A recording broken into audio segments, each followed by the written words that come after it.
To introduce to you Meghan Reilly.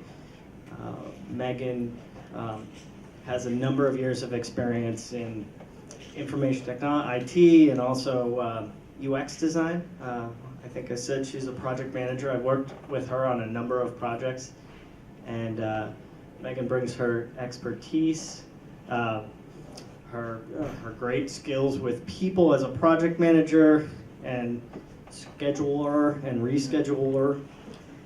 And I've seen a dry run of this talk, and it's really, really great. It's informative. She's hilarious. You're going to love her.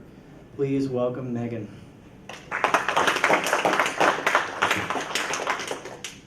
Thank you, Brian. Everyone hear me all right? All right, so this is Introduction to User Experience Design.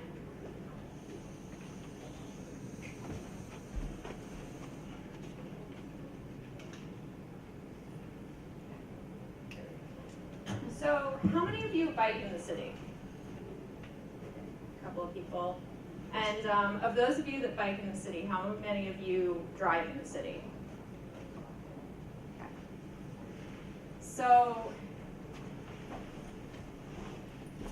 when I'm biking, the drivers are terrible. They are out to get me. They have a multi-ton tank that they are coming right for me. It is personal. They are out of control. These are people, they hate the environment. It's just, they should not be on the road. When I'm driving, the bikers are idiots. I mean, they are all over the place. They are just, I mean, them and their environmentally sensitive ways. It's just, somebody's going to get hurt. And I have places to go, and these people are in front of me.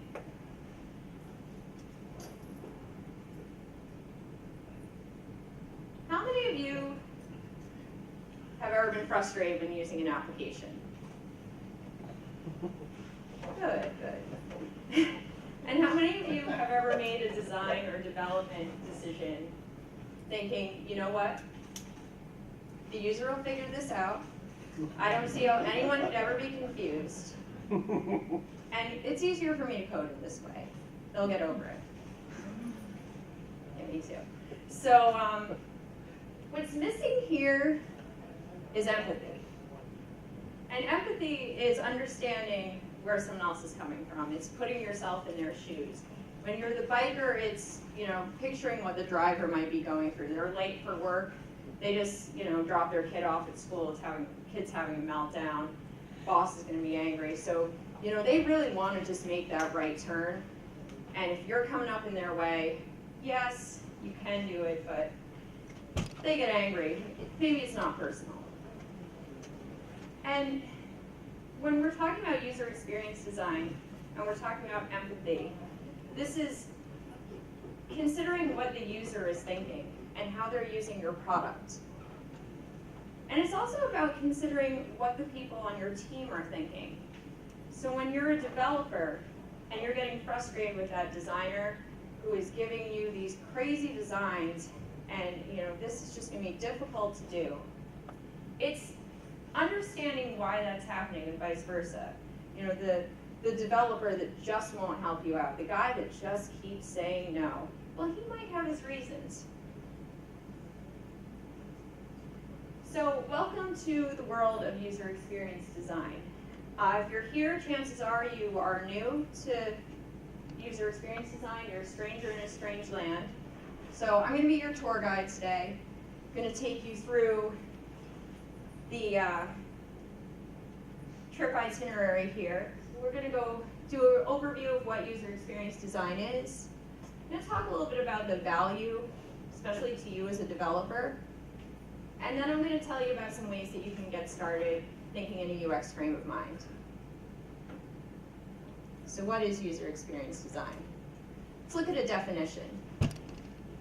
So user experience is the experience the user has when interfacing with a product, application, or website. And the first time that I heard that definition, I said, it's really nice. What is it? Because The only other industry that I know of that refers to their clients as users would be the narcotics industry. and what is this? Who's deciding what this experience is? I had a lot of questions. So let's unpack this a little bit. You know when something isn't working for you. You know when you go onto a site, you're trying to pay a bill. Maybe you're signing up for a continuing ed class. You know, maybe you're just trying to figure out your health insurance benefits. And if it is not working, you know, let's look at it this way. How many of you, when you have a great experience with the website, you go on, everything works exactly the way it's supposed to, you just stand up from your computer saying, gee, that was swell. I could fill out that form all day. I am just going to sit down here and fill out my name. I'm going to put in my credit card information. Oh, it doesn't get any better than this. Probably not too many of you. So, you know, when you're using something that doesn't work, you know, you're frustrated, might be some colorful language, maybe some stuff's getting broken, I don't know. These are just how I deal with these things. But it's important because you have a goal that you need to fulfill, and you have your own constraints that you need to deal with. And what you don't need is a site that is blocking you from doing what you need to do. So let's look at our definition again. The user experience is the experience that you have, good or bad, when interfacing with a product, application, or website. That's a better definition, but I still have some questions. So, for example, how many of you, all right, let's picture a scenario. I'm walking down the street, I see my friend, and I'm like, hey, is Joe still in town? Oh yeah, I interfaced with him last night. No one says that. No one does that. So, unless you're this guy, chances are you don't sit down to a computer and interface with a website. No one is saying, oh honey, dinner's ready. Oh, I'll be right down. I'm just interfacing with our computer. What does that mean? I mean, that would cause some concern for me at least. So, you know, when you're sitting down to use a product or a website, you're having a conversation. You're not interfacing. You have a question and you want an answer, or maybe you're giving information and you want something to come back, but that's a conversation just like you and I would have. We don't interface, we talk. So the user experience is the experience, good or bad, that you have when you are trying to do something with a product. So I think that's a little bit clearer of a definition. We could probably get better, but this is what user experience is all about. It is about iterating. It is about taking something and making it accessible to your users, making it easier to use. If we can just get to this, and this can get better, we can always get better, but if we can just get to this, it's much easier for your users to consume and understand. And that saves time and it saves frustration. So when we're talking about user experience design, we're talking about thinking in a design frame of mind that seeks to create an experience that is delightful, usable, and helps the user to achieve their goals. So there's a couple of different things going on here that we're going to talk about throughout the course of this talk. What's your experience? And we're all individuals. The way that I experience Jimi Hendrix is going to be way different than the way you experience it. And Jimi Hendrix isn't for everybody. It's not for Richard Nixon. You know, it's for the people at Woodstock. But the thing is that Jimi Hendrix he's not, you know, he didn't create this album for everybody. He doesn't want to impress everybody. He wants to focus on his users, the people who are his fan base. He's identified who they are. He knows what they want. He knows what they want to hear. And that's what you're doing when you're designing for your users. You're finding out who your fan base is, and you're designing for them. So let's talk a little bit about who you might find in a user experience design project. probably going to you're going to have a designer, and the designer is designing, putting together, wireframes, picking out colors. They're, they're coming up with the vision. They're coming up with the ideas. You might have a front-end developer who's, writing the JavaScript, the HTML, CSS. You might have a content strategist, someone who's thinking of what is the information that my users are seeing. Is it clear? Is it appropriate? Is it usable? Is he a product manager, a user researcher, someone who is gathering that information about your users that the designers and the developers are using to base their design and development decisions on? Might see a project manager.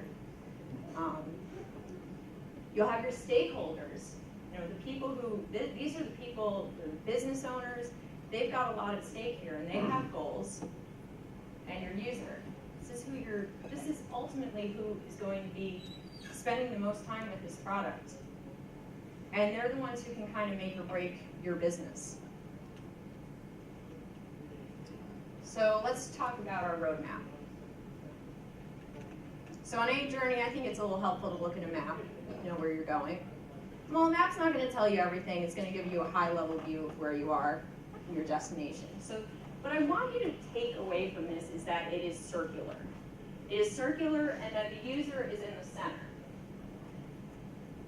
And when things are circular, a lot of times it means that they're iterative, sorry about that. And to truly create a great user experience, you need to iterate. Nothing is ever really done.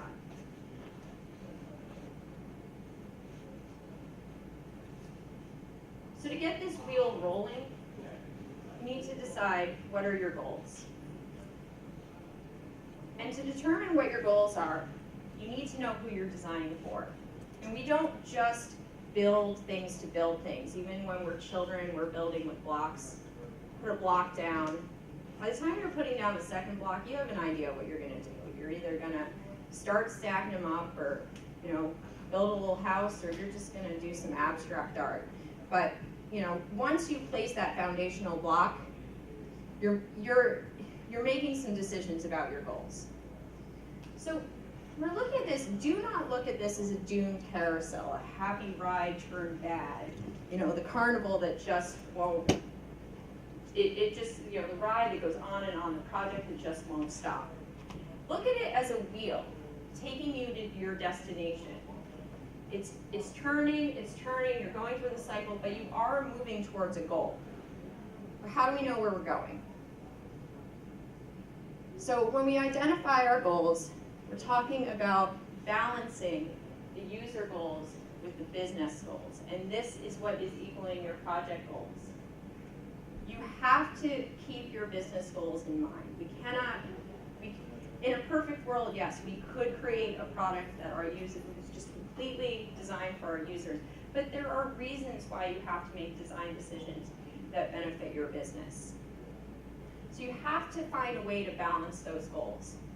And the term user experience design may be a little misleading sometimes, because you might interpret this as saying, oh, well, the user is always right, or the user is designing this.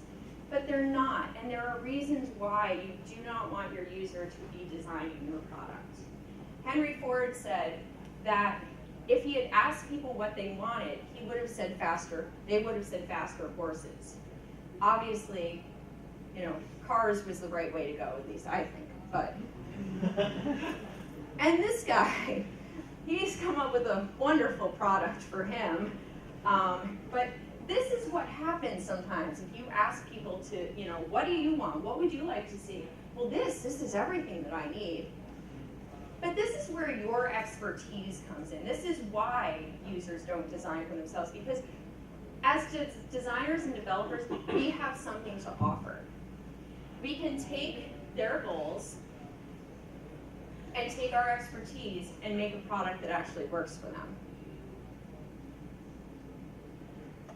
Sometimes, when you're identifying a goal, you need to make some strategic choices. Now, in in a perfect world, there are no deadlines. There are no limits on resources. Your budget is infinite. You can do whatever you want with it. There's no time constraints. Oh, God, it is perfect. And if you get to this utopia, call me and let me know. I'd like to join you there. But as far as I know, that place does not exist. Everyone is not on the same page. No, there is not a united vision. And there are politics. So let's talk a little bit about how the user experience design process can help you to address those constraints that I just outlined. So user research. Get to know your users. Bring them and their goals forefront. Now, how are you going to do this? Who are these people? That's the first thing you need to determine. And that's where user research comes in. The best way to design a great experience for your users is just to know who they are and know that they aren't you. So you have domain knowledge and expertise that they don't, in most cases. And who here, when they are working on a project, get pretty close to it? You get pretty attached, right? You know, it's something that you care about. That's good, you should. But it means that you may not be able to be as objective as you want to be. I mean, you want it to work, you want the decisions that you've made to work. So you have to step away, and you have to get out and start talking to some real people who are going to be using your product. You know, the other members of your team, they're too close too. So that's why it really needs to be your users that you're talking to. And make sure that your client gives you some, if they have information already about your potential users, get that. You know, start with that. And if they don't have anything, then get some names and contact information and start making some phone calls and just start asking some questions. Hey, how are you? How do you use this product? What are your goals? You know, what are you trying to accomplish? So where do you start if you don't know anything about your users? You're gathering the information like we talked about. You're calling people up, you're doing customer interviews. You're getting them talking, you're getting them comfortable. You're getting them to tell you what their frustrations are. You know, what are their pain points? What is just not working here? You're identifying their goals. And then you're taking that information and you're creating personas. And personas are created through interviewing multiple individuals in the same position and compiling their personalities, needs, challenges, and expectations into an imaginary user. And you're taking that user and that persona, remember, the persona is imaginary, but he or she is built from real people. And you're putting together, you know, you have a picture, you have a face to go with a name, you have information about them, you know what they're trying to do, you know what their frustrations are, their constraints. They start to become a real person. And chances are you have more than one type of user. So when it comes to personas, one is probably the loneliest number. They're not going to represent everyone. 3's company, that's probably a good number. I mean, it depends ultimately on how many user types you have, but when you start to get more than 5, you're really trying to design for everyone, and you're probably including some edge cases in there. And at that point, you're going to have way too many features. So you need to kind of pick who. Think about it in terms of when we're designing, if we do not please Bob, then we failed. And always call your personas by their names.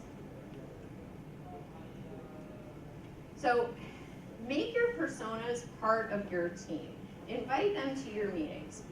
Put them on the wall in your project room or in your office. Talk about them. Use their names. They're a real person. And doing that really helps to reframe any design and development conflicts you might have. It is much different to say, you're wrong, I'm right, versus, you know what, I have some concerns about how this decision might affect our buddy Bob over here. What can we do together to make sure that this is going to work for him? Megan? Yes. Take a question. So can you simplify it that much in the sense that there are plenty of cases where the field of the number of peoples and the types of different things they might be interested in could be extremely varied, and can you really limit them? So you have people that are that might be lawyers versus people that are accountants. You've got people that like to use Windows. You've got people that like to use Macs. Okay, that's already 4 right there. How do you come up with personas and something like that? Well, it depends on the type of product, and it depends on the type of, again, the business goals and the user goals. So you have to kind of whittle things down. You're not always going to please everyone. Without really knowing what type of application you're referring to, it would be a little hard for me to say in that specific instance. But you would really have to, gather your data and look and say, you know what, this is primarily the lawyers using it. And maybe the accountants are over here, but there aren't that many people actually using Macs in this case, so we're not going to worry about that right now. Or vice versa. You have to, or maybe there's only a couple of accountants using this. So we'll do our best, but we really have to focus. You have to make some tough choices sometimes. But you have things like experienced with versus inexperienced. There's a lot of different factors. Yeah. So, and I can take some more questions. Sure. We're done. I just want to make sure that I get through the whole thing. So people change, and so do your personas. As you gather more data, and as you find out more about, how many lawyers are actually using that system versus the accountants, you can update your personas. They're always changing. They're always growing. You always want to make sure that they are accurately reflecting all of the data that you have. So once you have these personas, the first thing that you can really do, if you're starting from scratch on an application, is start doing some usability testing. You don't have to have a built application. In fact, you don't want to wait until it's fully built. You want to start doing usability testing right away. You can even test with a site that is similar to the one you're designing, because that's going to give you some information about how people use certain patterns, and that's always going to be useful to you. You can start, as soon as you have an idea, with paper prototypes. Draw it out on paper, have people follow it. It sounds a little, crayons, glue, and scissors, but it works. It shows you what people are thinking about. You're always going to test each stage. You just want to get that feedback, because if you can get that feedback before you get too far down the road of your project, you can make changes and you can address problems before you've gone too far down the cycle, and addressing those problems is going to result in a lot of rework, a lot of wasted time, and a lot of wasted budget. So let's talk a little bit about design and development now. So attractive products are often easier to use. It's an interesting statement. That's from Steven Anderson wrote a book called Seductive Interaction Design. That's one of the things that he says in that book. And the reason is because when something is attractive, we really want it to work because it looks nice. It's not fair. It really shouldn't be that way, but it's how we're wired as human beings. And the problem with this, though, is that beauty is often only skin deep. And when you're designing something, it can be, it can have all of the best color choices, the best fonts, everything is just perfect. But if it just doesn't, and I'm sorry the image is a little yucky, but if it just doesn't reflect inside what it looks like outside, if it's not usable, that's not really going to be of use to anyone. So when you're talking about this type of project, you're thinking about the functionality, the architecture, the content, the accessibility. This is a consideration of all of these things and how they can best be used to meet your project goals. And you want to start talking about these things early. You as the developer want to get involved with the designer and say, this decision that you're proposing just isn't going to work for the constraints that we have, but I have another idea. And you want to do this by using your personas, because you never want this to happen. Once you've gotten to this point, it's really hard to go back. It's really hard to rein people in and say, you know what, there's lava all over the place. The boss is very angry because he's come in at this point and he's found out that these two just can't figure it out, and time and money are being wasted. So before things just completely devolve, make sure you're starting to have those conversations. And again, the personas can help with that. You know, you're not taking them and saying, you know, that is a dumb idea and my friend Bob agrees. You're saying, you know what, Bob, I just have some concerns because Bob is really struggling with using this piece of software. He's not able to make his deadlines. He's not able to get other work done because he's spending all day trying to, you know, put in this information. That's a much different conversation. So we'll talk a little bit about content strategy now. So when we think about the design, and we think about the visual aspects, the colors, the fonts, the layouts, but what about the content? What about the stuff that people are actually coming to your site to see? They're coming for information, they're coming for answers, they're coming for a specific functionality. But they're mostly coming for the meat, the stuff. And the content strategy is the planning, development, and management of your content. And what that means is that you have a plan for communicating your content, be it your words or your videos or your audio clips, whatever, to your audience in a way that makes it easy to find and comprehend. Remember, we went through the definition of user experience design, and we helped to make that be a little more accessible to everyone. And that's what you want to do when you're thinking about your content. It should also be up to date and accurate too. And content is important because we all judge a book by its cover, right? You go into the bookstore and you see a really great book. Man, that cover really draws me in. There's just something about it. I really want this book to work. You open it up, there's some typos, you know, or the information isn't organized right, or maybe it's just not you picked up a romance novel and it is about sci-fi and you're just completely confused. At least I would be. Some people might be happy about that, but you know, the cover gets us in the front door, but once we're in there and it's not what we're looking for, we're gonna leave. And design and content go hand in hand, because how much time, you know, you put into your content, that's really going to help you avoid some angry help desk phone calls later. Because if people are getting the information that they need, they're probably going to be happy. And an aesthetically pleasing product with an intuitive UI isn't going to be much good if it is outdated or just plain wrong information on it.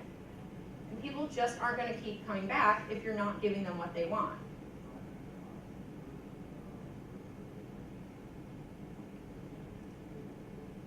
So go back to our trip itinerary. So let's talk a little bit about what the value is, especially for you as a developer.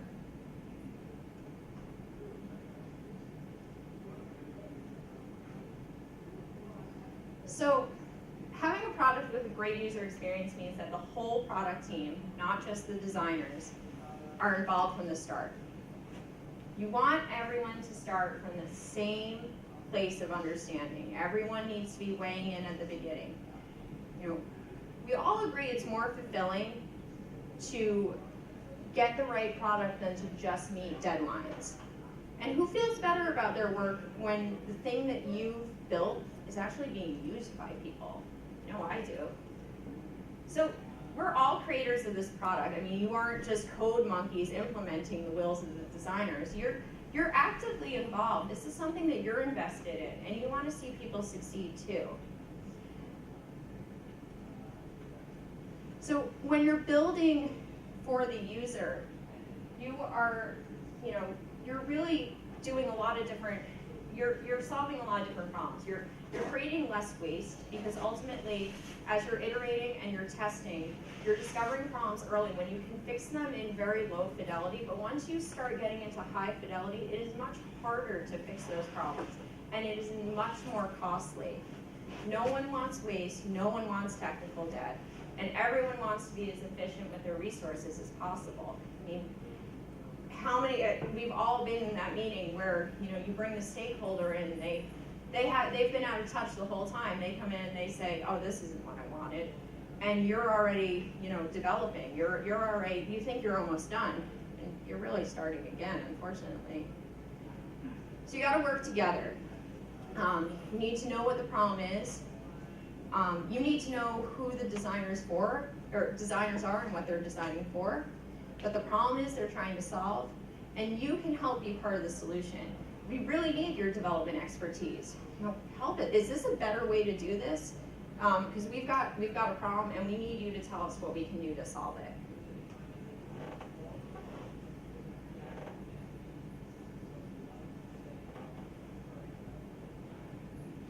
So let's talk about some ways that you can get started in your own organization. There's some things that in your next project you can consider. So we talked about getting involved early. You want to make sure that those stakeholders are in the room with you from day one. You want to make sure that the whole team, the developers, the designers, because it takes much more time to fill people in later. If everyone's in that kickoff meeting together, then everyone is starting from the same page. Keeping people updated, you're keeping people involved, and that means that it's less likely that you're going to have a stakeholder show up at the end and say, do it over. So do your research, talk to your users, find out who they are, bring on a user researcher for you. I mean, this isn't easy, but it's really what you want to do. You want to start thinking about who these people are, because it's important. You have to know their goals. Use personas. Hear their frustrations. Understanding them is really the first step to creating a great product. Like I said, you know, bring them to your project room, you know, bring them to lunch, tuck them in at night, whatever you need to do to know who this person is. Right? And test. Just keep testing every time you, as much as you can. And it doesn't have to be something big. If you've ever heard of Steve Krug, wrote a book called Don't Make Me Think, and he talks a lot about quick and dirty usability testing. 1 hour, once a month, grab a few people, doesn't have to be a big deal, and just have them walk through your product. Create some scenarios, and just see what happens. It will really be interesting what you find. So, the most important thing that you can do is to be an ambassador. We talked about how you're a stranger in a strange land, but I think I've given you, an introduction. You don't know everything, but you know enough to maybe start to understand the culture that you're walking into, and now is a good time for you to be an ambassador on your side. Don't wait for someone to come to you. Go to them. Share your expertise. Say, look, I see we're having this problem. I hear we're having this issue. I've got some ideas. Can we talk it out? This is really going to be helpful, because people do so badly want to solve problems. And when it is coming from a place that is not, you're right, I'm wrong, you don't know what you're talking about, I do, but instead coming from a place of, this is something that we have to solve for this guy, Bob, then it's a much different conversation. Be solution driven. Don't focus on the problem. Don't focus on whose fault it is. Focus on what can we do to solve this. And I think you'll be really surprised about what you find when you start looking at it that way. And most importantly, have empathy.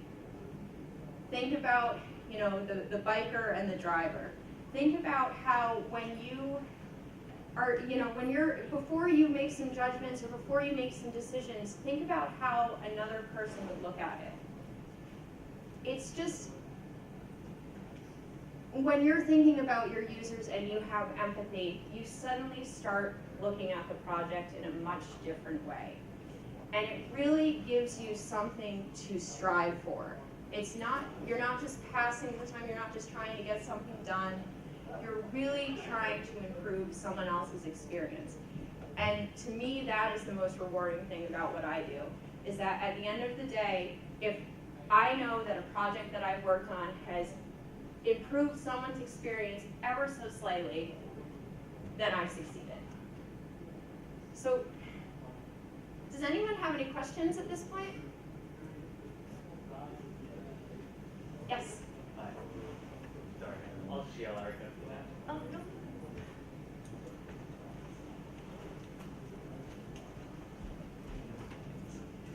no. So you're talking about using these multiple personas, and there was this question here about lawyers versus accountants and all that sort of stuff. And I was just wondering, like, does it make sense to possibly sometimes use different personas in different aspects of your application, or does that just end up making the whole thing look like a mishmash? So you're asking if it makes sense to use different personas for Like different groups and personas? for different user types, or for Yeah. For different parts of my website or application.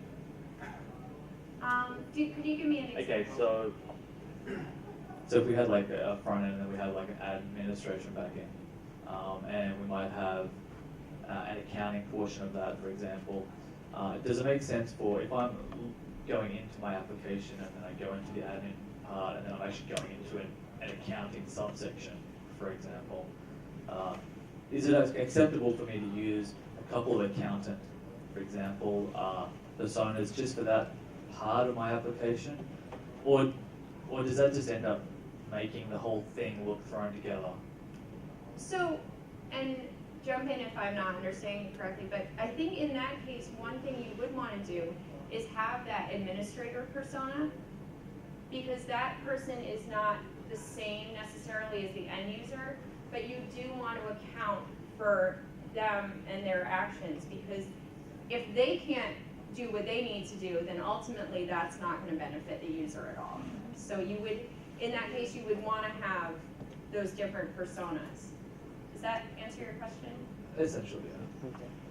Yes. So what about the idea of you using surveys and things like that to get a scale of the sorts of differences that might be out there, and then, I don't know, picking from among those to help you figure out what's a representative persona?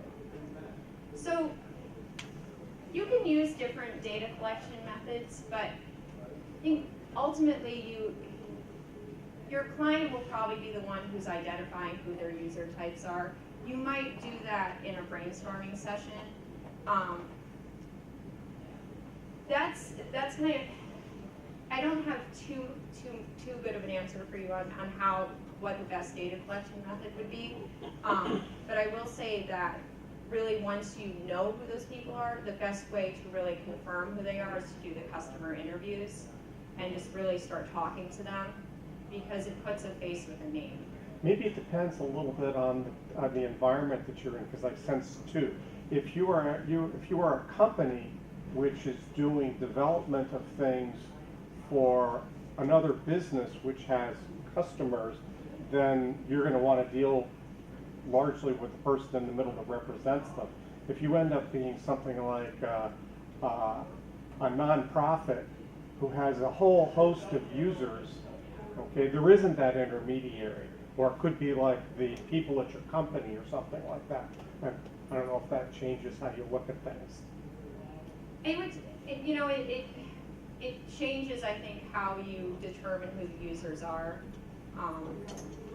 But at the end of the day, the user is still the user, even if it's internal, even if it's within your company. I think there's a correlation between the user type and the purpose of the product. Mm-hmm. So if you're appealing to a mass audience, you may may not need to break it down into like, lawyer and accountant or whatever. You just might just sort of say like, this is an application that lets people pay their bill online. They just need to have internet experience, they need to have certain sorts of qualities, and you can pick any sort of profession. It just might not be relevant because it's serving an audience that has a certain set of assumptions. Whereas if it's an application specifically for doctors, you would want to sort of break down maybe 2 or 3 personas of who's going to be using this and what would a doctor need versus, say, an administrative assistant who might not have as much experience. That's how I sort of interpret the personas. You had a question? Yeah, so like the company I work with, we basically do like a lot like user like files and stuff. And the thing that my like the user experience is companies we work for, like basically they use a lot of advertisements and they totally ruin the user experience. That's where they make all their money. So is there any like really sensible way to approach maybe consulting them on like the best advertisements or the best way to not make the users actually read their pages, or? So I don't have any specific advice on that, but I think that you kind of hit the nail on the head with having that conversation about, the ways in which those decisions will affect the user experience. That's ultimately what you need to start with, is just saying, look, there could be these ramifications, and that's what I was getting at when I was discussing the business goals and the user goals equaling the project goals. You just have to strike a balance. And sometimes it is more important to the business because without that advertising, they're not existing anymore. Yeah, but that winds up being part of your design phase, because even just the placement or size of an advertising block on your page will have a massive effect on your user experience. I mean, that's why you don't see big banner ads as much as we used to, because they're just too intrusive. A tasteful little block over on the side, people seem to be okay with that. That needs to be part of the design process. It's part of the design process, and first it's part of the deciding what the goals are. So once you determine that yes, we need these ads, absolutely, then you go into your design and you start discussing, well, how is this all gonna fit in? That's a great point. Yes?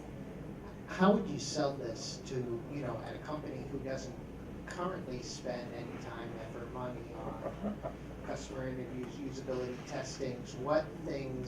How can you sell it? What are the things that are good and you can get out of it? And on the other hand, how can you threaten them? If you don't do this, maybe this will happen. What are the key points there that I can use to sell it to management? So the first thing you don't want to do is threaten them. And you want to start thinking about who the persona is that you're talking about. You can start to think about, have empathy for that person as the VP or CEO. Where are they coming from and what are their goals? Start first there. Start thinking about that, and start thinking about you have to think about what your company culture is, and take that knowledge and apply it to your strategy for trying to sell UX. But my recommendation would be start small.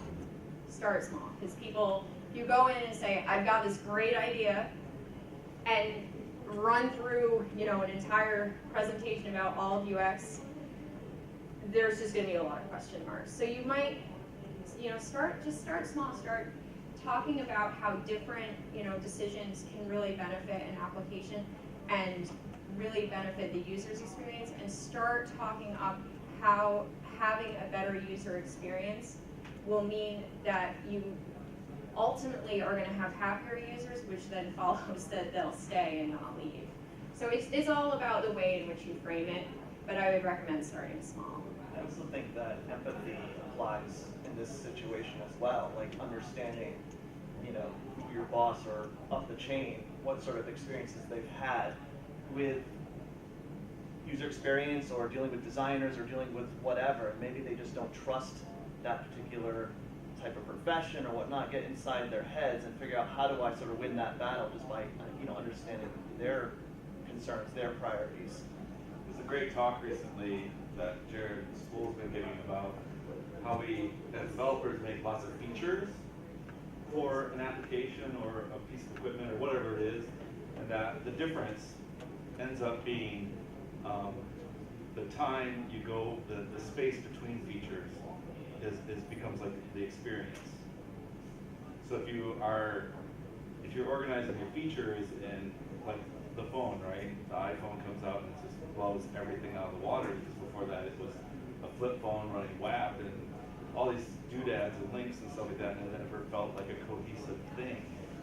And that when they made the iPhone, it kind of just changed the bar for phones.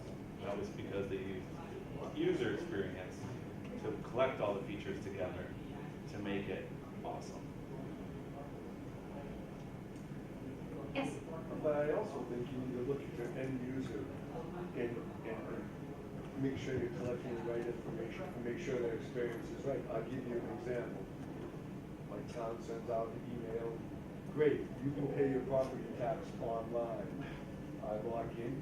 Well, just see, I need the map number, the lot number, the parcel number, my bill number. And it costs you $10 whereas if you send it in by And mail. then I finally get doing that, and they're gonna charge me $4.07 service charge to pay my bill online. Well, the town just lost. They wasted my tax money to put this website up that nobody's gonna use, because it's a programmer you buy, you know? Yeah. It's stupid. And you're gonna put that form in an envelope and put a stamp on it and send it through Yeah. the postal service, because why bother? So you're absolutely right.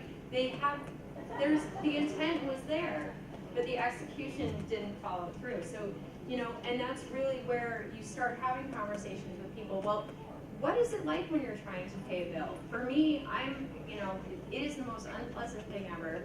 I wanna get it done. I'm trying to do it between, phone calls and emails, and, I go on there and I find out I have a piece of information. I don't even, what is that? I don't know what that is. I don't have that. I'm done. Someone else can do it. I've thrown up my hands. I've walked away. What bothered me was property assessment values and tax rates are public knowledge. Anybody can figure out what you pay in property taxes. It's not a secret. So why can't I just go in there, put in my name, my street address, and pay my bill? That's what, I actually sent them an email that said that. This is ridiculous. It's not, in this particular case, the information is public. They have an assessor database on the same town website where you can put in any address in the town and see the tax bill. It's public knowledge how much you pay in property tax. So in this case, it's not some privacy issue where you need some secret data so the right person can pay the bill. And to your point, and then I have to wrap up, but to your point, if I am conducting a customer interview, that is gold. I have now taken that and I'm putting that together with other comments like that. And to your point, bringing that to the stakeholders and saying, we got a problem here. How do we fix it? So thank you so much, everyone.